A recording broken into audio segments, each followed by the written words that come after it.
Vladimir held himself steady, floating inside the breech box as he activated the controls on the side of the Celestia's hull.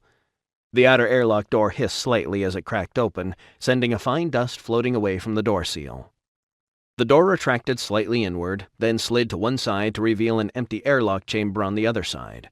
Vladimir grabbed the overhead rail on the inside wall of the breech box and swung his feet into the airlock, letting the Celestia's artificial gravity pull him downward as his body followed.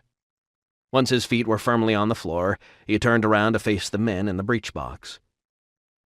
"The security detail and I will enter first," he announced, "per the Lieutenant Commander's instructions." "Beg your pardon, sir?" the sergeant in charge of the coronary security detail said. "I believe Lieutenant Commander Nash's instructions were that we were to enter first and secure the entrance." "With your strange guns and uniforms, you will scare the hell out of them," Vladimir said. "No offense, Sergeant, but you and your men are not the friendliest-looking bunch. I will enter first, you will follow." Vladimir looked at the sergeant. "Or you can wait here if you like." The sergeant shrugged, rolled his eyes, grabbed the overhead rail, and swung into the airlock in similar fashion to Vladimir, landing on the deck of the airlock as he gracefully transitioned from the zero-gravity environment of the breech box into the Celestia's artificial gravity. "It feels a little light," the sergeant commented as he jumped up and down a bit to test the gravity. "They are probably running at half G to save power," Vladimir explained. Vladimir waited until all 4 of the coronary troops were in the airlock and the outer door was closed again.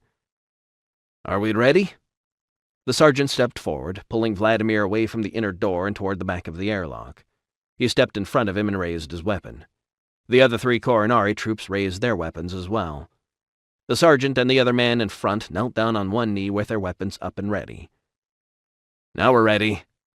Vladimir rolled his eyes. "Press the intercom button, Sergeant." The sergeant did as instructed.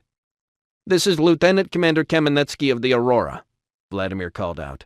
"We are ready to enter. Please do not make any sudden aggressive moves when the door opens. I have security forces with me as a precaution. They will not use force unless challenged." The sergeant turned off the intercom and resumed his ready position. The door began to slide open, revealing an empty room with an opening into a corridor on the far side of the room. "Show yourselves!" the sergeant barked, his heavy coronarian brogue tinting his words. Lieutenant Commander Kovacic peeked around the hatchway on the far side of the room, his hands waving freely. "We're not armed!" He looked to either side of the airlock. "Come on out, guys," he said, gesturing. The sergeant shifted his weapon to the right side of the room as one of the Celestia's crewmen backed slowly away from the side of the airlock's inner door, his hands high. The coronary soldier to the sergeant's right shifted his weapon to the left side of the room as another crewman also backed away with his hands in the air.